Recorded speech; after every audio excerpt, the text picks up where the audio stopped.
ಬಂಟ್ವಾಳದ ಪರಂಗಿಪೇಟೆಯ college ವಿದ್ಯಾರ್ಥಿ ನಾಪತ್ತೆ ಪ್ರಕರಣಕ್ಕೆ ಸಂಬಂಧಪಟ್ಟಂತೆ ವಿದ್ಯಾರ್ಥಿಯನ್ನ ಪತ್ತೆ ಹಚ್ಚಲು ಪೊಲೀಸ್ ಇಲಾಖೆ ವಿಫಲವಾಗಿದೆ. ಪೊಲೀಸ್ ಇಲಾಖೆಯ ನಿರ್ಲಕ್ಷ್ಯ ವಿರೋಧಿಸಿ ಹಿಂದೂ ಸಂಘಟನೆಗಳು ಪರಂಗಿಪೇಟೆ ಬಂದ್ಗೆ ಕರೆ ಕೊಟ್ಟಿದ್ದು, ಬಾಲಕನ ನಾಪತ್ತೆ ಹಿಂದೆ ಗಾಂಜಾ ವ್ಯಸನಿಗಳ ಕೈವಾಡದ ಶಂಕೆ ಕೂಡ ವ್ಯಕ್ತವಾಗಿದೆ. 5 ದಿನವಾದರೂ ವಿದ್ಯಾರ್ಥಿ ಸುಳಿವು ಸಿಕ್ಕಿಲ್ಲ. ಹಾಗಾಗಿ ಪರಂಗಿಪೇಟೆಯಲ್ಲಿ ಹಿಂದೂ ಸಂಘಟನೆ ಮತ್ತು ಬಿಜೆಪಿ ಕಾರ್ಯಕರ್ತರು ಪ್ರತಿಭಟನೆ ನಡೆಸಿದ್ದಾರೆ. ಸದ್ಯ ಪೊಲೀಸರಿಗೆ ಪ್ರತಿಭಟನಾಕಾರರು 2 ದಿನದ ಡೆಡ್ಲೈನ್ ಕೊಟ್ಟಿದ್ದಾರೆ. ಯಾಕಂತ ಹೇಳಿದ್ರೆ ಪೊಲೀಸ್ ಇಲಾಖೆ ಮೇಲೆ ನಂಬಿಕೆ ಇಲ್ಲದೆ ಅಲ್ಲ ನಾವು ಇವತ್ತು ಪ್ರತಿಭಟನೆ ಮಾಡಿರ್ತಕ್ಕಂಥ, ನಿಮ್ಮ ಮೇಲೆ ಪೂರ್ಣ ನಂಬಿಕೆ ಇದೆ. ನಮಗೊಂದು ಇಂಥ ದಿವಸದೊಳಗಡೆ ಪತ್ತೆ ಹಚ್ತೀರಿ ಅನ್ನುವಂತ ಒಂದು ವಾಗ್ದಾನವನ್ನು ಈ ಪ್ರತಿಭಟನೆ ಸಭೆಯಲ್ಲಿ ನೀವು ಕೊಟ್ರೆ ಅದನ್ನು ನಾವು ಸ್ವೀಕಾರ ಮಾಡ್ತೇವೆ. ಏನ್ ಹೇಳ್ತೀರಿ?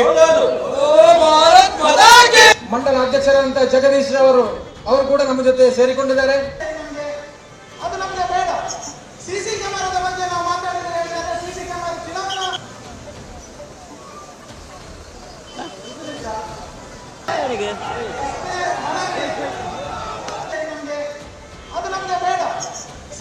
ಆಗ್ರಹ ಇದೆ.